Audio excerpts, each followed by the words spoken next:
Particle का दिया है जो कि एक फिक्स्ड डायरेक्शन में चल रहा है। यहाँ पर एक पार्टिकल है, वो कहाँ से कहाँ तक चल रहा है, ये चल रहा है, ये चल रहा है। यहाँ पर इसकी स्पीड कितनी दी है, 12 दी हुई है। और कहाँ से कहाँ तक चला है, कितने समय से कितने समय तक चला है, तो 0 से 10 सेकेंड तक चला है। तो अब हमसे पूछा है कि कितनी डिस्टेंस इसने कवर की है। देखो डिस्टेंस जब भी हमें फाइंड करनी होती है तो हम एरिया निकाल लें तो हमें डिस्टेंस पता चल जाती है। तो एरिया अंडर द कर्व कितना हो जाएगा, डिस्टेंस के बराबर हो जाएगा। और ये कर्व बन कौन सा रहा है, ये एक ट्रायंगल बन रहा है। तो ट्रायंगल का अगर हमें एरिया निकालना हो तो उसके लिए फार्मूला क्या होता है, 1/2 हाइट इंटू बेस। तो 1/2 और हाइट हमारे पास कितनी है, 12 है। यहाँ से यहाँ तक की 12 डिस्टेंस दी है और बेस हमें कितना दिया हुआ है, 10 दिया है। तो 10 × 12 बराबर 60 मीटर। मतलब t बराबर 0 से t बराबर 10 सेकेंड पे कितना एरिया कवर कर रहा है, 60 मीटर का एरिया कवर कर रहा है। अब पूछ रहा है t = 2 से t = 6 सेकेंड हो तब कितना एरिया कवर करेगा। तो अब देखो 5 के थोड़ा सा बगल में 2 हमें मिल जाएगा और 5 के जस्ट बगल में हमें 6 मिल जाएगा। अब हमें कौन सा एरिया कवर करना है, अब हमें ये वाला एरिया कवर करना है, ठीक, ये वाला एरिया। अब देखो वहाँ पर तो त्रिभुज बन रहा था लेकिन यहाँ पर ऐसा कुछ भी नहीं बन रहा है, ठीक। तो इसके लिए हमने क्या ट्रिक निकाली, इसको बीच में से डिवाइड कर दिया।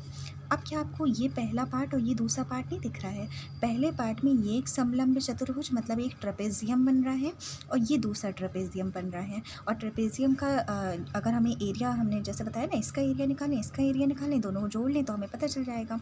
तो इसका एरिया निकाल कैसे सकते हैं, पहले ट्रेपेजियम का एरिया क्या होता है, 1/2 समांतर भुजाओं का योग। 1/2 समांतर भुजाएं कौन सी होंगी, पहली ये होगी, दूसरी ये हो गई, और ऊंचाई यानी कि इनके बीच की डिस्टेंस। तो ये बताओ क्या हमें ये ऊंचाई पता है क्या, ये वाली तो पता है लेकिन ये वाली नहीं पता है। तो इसको हमें निकालना पड़ेगा। कैसे निकाल सकते हैं, यहाँ पर हम ट्रायंगल समरूप त्रिभुज का नियम लगाएंगे। देखो एक ट्रायंगल हमारा ये बन रहा है और दूसरा ट्रायंगल हमारा ये बन रहा है। तो पहले ट्रायंगल में हमें क्या चाहिए होगा, ये डिस्टेंस v1 और अपॉन में कितना है 2, और दूसरे ट्रायंगल में हमारा ये डिस्टेंस है 12 और ये डिस्टेंस है 5। तो हम क्या लिख सकते हैं, v1/2 = 12/5। देख लो इसमें v1/2 और 12/5। जब हमने इसको सॉल्व किया तो हमें v1 = 24/5, v1 का मान मिल गया। अब हमें इसी तरह इसमें भी हम लगाएंगे फार्मूला। तो इसमें क्या हो जाएगा, v2, ये डिस्टेंस हमने मान ली है v2, तो v2 और ये डिस्टेंस कितनी हो गई 4, क्योंकि इस वाले त्रिभुज में और बड़े वाले त्रिभुज में लगा रहे हैं। तो इस वाले त्रिभुज में ये हो गया v2 और ये हो गया 4, और इस वाले त्रिभुज में ये हो गया 12 और ये हो गया 5। तो देखो यही किया है हमने, v2/4 = 12/5। तो v2 का मान हमें इतना मिल गया।